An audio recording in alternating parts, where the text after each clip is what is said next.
फितर कहा कि रोज़ा रख कर भी इंसान होने के नाते बंदे से कोई कुछ ना कुछ गलत हो जाता है।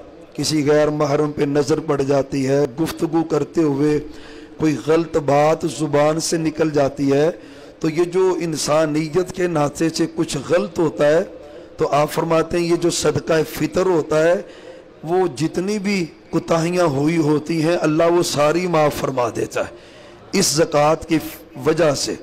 अच्छा, इसका एक और सबब भी है, ये शरीयत ने क्यों रखा है सदका फितर। फरमाया व तुअमतल लिल मसाकीन, माशरे में कुछ ऐसे लोग होते हैं जो बड़े कमज़ोर होते हैं, गरीब होते हैं, रिश्तेदारों में, मोहल्लेदारों में, मुलाजिमीन में तो कमज़ोर होते हैं वो, तो शरीयत ने उनके लिए इसमें खुशी का बंदोबस्त फरमाया कि जब तुम ये ज़कात निकालोगे तो ये मसाकीन तक पहुँचेगी तो वो तुम्हारी खुशियों में शरीक हो जाएंगे, उनके बच्चे भी कपड़े पहनेंगे, वो भी अच्छा खा लेंगे। तो एक तो बात ये समझें कि ये फ़र्ज़ है हर रोज़ेदार के ऊपर, हर मुसलमान के ऊपर ये फ़र्ज़ है कि उसने फितराना देना ही देना है। दूसरा ये है कि इसका मसारफ सिर्फ एक है, सिर्फ मसाकीन को सदका फितर देना जायज़ है, ना ये मस्जिद को लगता है और ना किसी और मुसारफ में, सिर्फ मसाकीन लोग। और मस्कीन शरीयत में उसको कहते हैं कि जो दिहाड़ी करता है, मजदूरी करता है, तुम्हारी दुकानों पे काम करता है लेकिन उसके घर का गुजारा नहीं होता, या ऐसे आपके गिरदो नवार रिश्तेदारों में या मसाजिद मदारस में कुछ ऐसे लोग जो गरीब नातवा है, तो आप उन मसाकीन को फ़कत ये सदका फितर दे सकते हैं। अच्छा, देना किस किस को चाहिए, आगे ये हदीस सहीह बुखारी की है और अब्दुल्ला इब्ने उमर इस हदीस के रावी हैं कि नबी मोहतरम सल्लल्लाहु अलैहि वसल्लम ने उसको मुकर्रर किया, फर्ज किया, अल आबदी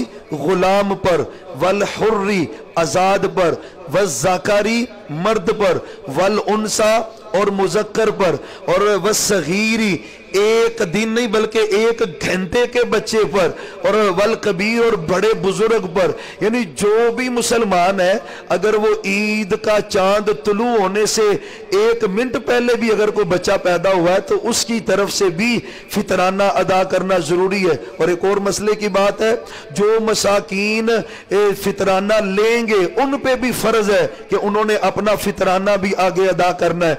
घर का अगर सरबरा अपनी सारी फैमिली मेंबरान का सदका दे देता है, ज़कात दे देता है, तो वो उनकी तरफ से कबूल हो जाती है।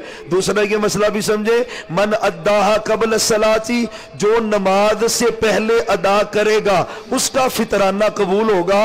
व मन अद्दाहा बाद सला, जो नमाज के बाद देगा, फाहिया सदका तुम मिन सदकात, वो आम खर्च होगा, वो फितराना अकाउंट नहीं होगा। तो ईद उल फितर की नमाज से पहले पहले हमने इसकी अदायगी करनी है। अच्छा, असल वक्त तो इसका यही है, लेकिन अहादीस से मिलता है, सहाबा से मरवी है। सहाबी कहते हैं हज़रत उमर रज़ी अल्लाह तआला अन्हु जो ज़कात फितर इकट्ठी करते थे वो कब इकट्ठी करते थे, तो सहाबी कहते हैं तकरीबन ईद से 2-3 दिन पहले वो इकट्ठी कर लेते थे। और इकट्ठी करके, क्योंकि उस वक्त बैतुल माल में ज़कात फितर जमा होती और बैतुल माल से फिर वो वक्त के जो खलीफा होते वो सब गरीबों के घरों में उसको पहुंचा दिया करते थे। तो 2-3 दिन कबल बंदा ये ज़कात भी दे सकता है, इसकी अदायगी दुरुस्त है। और फिर आखिरी बात इस हवाले से यह है कि किन चीजों से यह फितराना देना चाहिए। तो हजरत अबू सईद खुदरी इस हदीस के रावी हैं, वो कहते हैं नबी मोहतरम सल्लम ने फर्ज किया है, फराजा रसूलुल्लाह सल्लम ज़कात अल फित्री साअम मिन तमरिन, साअम मिन तआमिन, व साअम मिन अकतिन, व साअम मिन ज़बीबिन। सहाबा एक तो कहते हैं कि जो हम उस वक्त खाना खाते थे हम उस खाने में से एक सा निकाल देते थे। सा पैमाना है, मापने वाला, जैसे धूप मापने के लिए लीटर का पैमाना होता है, तो सा पैमाना है, उसका अगर वजन निकालें तो 2 किलो और 100 ग्राम उसका वजन बनता है। वो गंदम भी दे सकते हैं, चावल भी दे सकते हैं, मुनक्का भी दे सकते हैं, खजूर भी दे सकते हैं, पनीर भी दे सकते हैं। यानी इन सारी चीजों में से जो आप चाहें। और अच्छे लोग भी होते हैं, अगले दिन उस्ताद अजमल साहब कह रहे थे यार खजूरों में से भी देना चाहिए, तो मेरा कसम अल्लाह के दिल खुश हो रहा था कि ये भी एक अच्छी बात है कि चलो यार किसी को देना तो उसका फायदा हो जाए। तो कभी खजूर में से, कभी मुनक्के में से, कभी पनीर में से, कभी जो है वो चावल में से, कभी गंदम में से, सब चीजें इस्तेमाल होती हैं। तो बहरहाल इनमें से 2 किलो 100 ग्राम के हिसाब से, वजन के हिसाब से जो चीज आप निकाल लें, उसका जो है वो फितराना ईद की नमाज से कबल फुकरा मसाकिन तक पहुंचाएं। इंशाअल्लाह अल्लाह हमारे उसकी वजह से गुनाह भी माफ कर देगा और गुराबा मसाकिन के लिए अल्लाह खाने का बंदोबस्त भी फरमाएगा। अल्लाह ताला सब की नेकियां कबूल फरमाए। वमा तौफीकी इल्ला बिल्लाह।